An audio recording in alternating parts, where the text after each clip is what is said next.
दिल्ली के श्रद्धा हत्याकांड का मामला अभी ठंडा भी नहीं हुआ कि गाजियाबाद में भी ऐसा ही एक और मामला हो गया है, जहां मोदी नगर में रहने वाले एक पीएचडी स्कॉलर की तौलिए से गला घोटकर हत्या के बाद लकड़ी काटने वाली आरी से उसके शव के कई टुकड़े किए गए हैं। ये वारदात कोई और नहीं बल्कि स्कॉलर के मकान मालिक ने अंजाम दिया है। इतना ही नहीं, गुनाह को छुपाने के लिए आरोपी ने शव के कुछ टुकड़ों को तो गाजियाबाद और मुजफ्फरनगर के गंग नहर में बहा दिया, तो वहीं बाकी टुकड़ों को ईस्टर्न पेरिफेरल एक्सप्रेसवे से लगते जंगलों में फेंक दिया है। लेकिन कहते हैं ना कि 100 दिन का चोर एक दिन में पकड़ा ही जाता है। कानून के शिकंजे से आज तक कहां कोई बच पाया है। आरोपी की पहचान मोदी नगर के ही रहने वाले उमेश शर्मा के रूप में हुई है। गाजियाबाद कमिश्नरेट की पुलिस ने आरोपी को उसके घर से ही गिरफ्तार कर लिया है। बताया जा रहा है कि आरोपी एक निजी अस्पताल में कंपाउंडर का काम करता था। उसके मकान में ही बागपत के रहने वाला पीएचडी स्कॉलर अंकित रहता था। आरोपी ने पुलिस से पूछताछ में बताया कि उसने अपना खुद का कारोबार शुरू करने के लिए पिछले साल अंकित से 20 लाख रुपए लिए थे, लेकिन वो इन पैसों की वापसी नहीं कर सका। चूँकि अंकित ने पैसे वापसी के लिए दबाव बढ़ा दिया था, ऐसे में उमेश ने उसकी हत्या कर रास्ते से ही हटा देने की योजना बनाई और मौका देखकर वारदात को अंजाम दे दिया। पुलिस के मुताबिक वारदात के बाद आरोपी ने अंकित का फोन बंद कर दिया था, तो वहीं दूसरी ओर उसके दोस्त लगातार फोन बंद होने और उसकी खोज खबर नहीं मिलने से परेशान हो गए थे। ऐसे में दोस्तों ने ही तलाश शुरू की। दोस्तों ने अंकित के घर फोन किया, वहां से भी कोई सुराग नहीं मिला। इसके बाद अंकित के मोदीनगर किराए के घर में पहुंचे तो यहाँ से भी कोई खबर नहीं मिली। इसके बाद दोस्तों ने अंकित सर्च नाम से एक व्हाट्सएप ग्रुप बनाकर उसकी तलाश शुरू की। ये ग्रुप नवंबर महीने में बनाया गया था। इसी बीच एक दिन अंकित के नंबर से एक दोस्त के मोबाइल पर कोई मैसेज आने शुरू हो गए, लेकिन फोन करने पर कॉल रिसीव नहीं होता था। इससे दोस्तों को शक हो गया और पुलिस को सूचना दी गई। दिनांक 12 दिसंबर को थाना मोदीनगर क्षेत्र पर एक सूचना प्राप्त हुई थी, जिसमें 4 लोगों के द्वारा आकर थाने पर यह बताया गया कि उनका एक साथी अंकित, जो कि वर्तमान में मोदीनगर क्षेत्र में रहता है और एक पीएचडी स्कॉलर है, वो लगभग 5 अक्टूबर के बाद से उसके द्वारा उनसे कोई संपर्क नहीं किया गया और वो गायब है।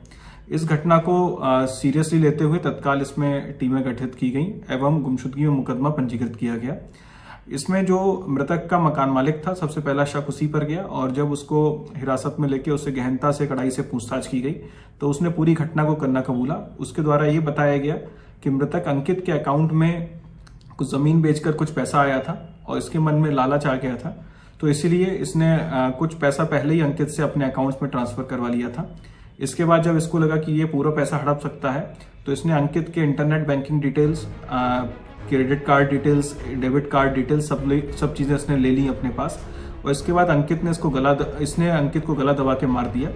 उसके उपरांत इसने एक आरी लेके अंकित के शव के कई हिस्से किए और उनको अलग अलग स्थानों पर इसने डिस्पोज कर दिया। अंकित के दोस्तों ने जब उसकी तलाश में उसके किराए के घर में पहुंचे तो यहाँ मकान मालिक उमेश शर्मा ने भी बताया कि उसे भी इसी तरह का मैसेज आया था। इससे मकान मालिक के लिए तू शब्द का इस्तेमाल किया गया था। इससे दोस्तों को मकान मालिक पर शक हुआ और पुलिस को सूचना दी। बताया कि अंकित तू शब्द का इस्तेमाल ही नहीं करता था। इसके बाद 12 दिसंबर को अंकित के दोस्तों की सूचना पर पुलिस ने उमेश से पूछताछ की तो मामले का खुलासा हो गया। इसके बाद पुलिस ने आरोपी को गिरफ्तार कर वारदात की निशानदेही कराई है। इनके पास से काफी सामान जो मृतक का था वो बरामद किया गया है, जिसमें bank passbooks, credit card, debit card सब कुछ है और भी अन्य सामान है। और इसके अलावा इनके जहां पर ये घटना हुई थी, जहां पर ये कृत्य किया गया था, इसके घर से हमारी फॉरेंसिक टीम्स ने भी अहम साक्ष्य इसमें जुटाए हैं और इसमें हम लोग सभी चीजों को अपने केस डायरी का हिस्सा बनाते हुए इसके विरुद्ध हम लोग कठोर कार्रवाई दोनों अभियुक्तों के विरुद्ध हम लोग करेंगे और इनको कठोर सजा इनको दिलवाई जाएगी। पुलिस को अब तक की जांच में पड़ताल में एक आरी मिली है जिस पर खून के धब्बे हैं। इसके अलावा पुलिस को कुछ दूसरे सबूत भी हाथ लगे हैं जो आरोपी के कबूलनामे से मिलते जुलते हैं। पुलिस की माने तो आरोपी ने तौलिए और मृतक के कपड़ों में आग लगा दी थी, लेकिन अब अंकित की बॉडी पार्ट नहीं मिले हैं, जिसकी तलाश पुलिस कर रही है। अंकित के दोस्तों ने पहले भी मुकेश को मामले को गंभीरता से लेने के लिए कहा था, लेकिन पुलिस ने उसकी एक न सुनी। अगर पुलिस सुन लेती तो हो सकता है कि ये हत्या का मामला इतने दिनों तक राज नहीं रहता, लेकिन इस तरह के मामले अब लगातार सामने आ रहे हैं और उनमें आरोपी एक जैसा ही पैटर्न अपना रहे हैं। श्रद्धा की हत्या करके भी आरोपी ने उसके फोन से सोशल मीडिया जारी रखी थी, जिससे कोई उसको ढूंढ न सके। ऐसी ही नाकाम कोशिश यहाँ भी उमेश शर्मा ने की थी। पंजाब केसरी टीवी के लिए गाजियाबाद से संजय मित्तल की रिपोर्ट। हमसे जुड़े रहने के लिए हमारे YouTube चैनल को सब्सक्राइब करें और नई वीडियो की नोटिफिकेशन के लिए बेल आइकॉन को दबाएं। अगर आप ये वीडियो Facebook पर देख रहे हैं तो लाइक जरूर करें और ज्यादा से ज्यादा शेयर करें। धन्यवाद।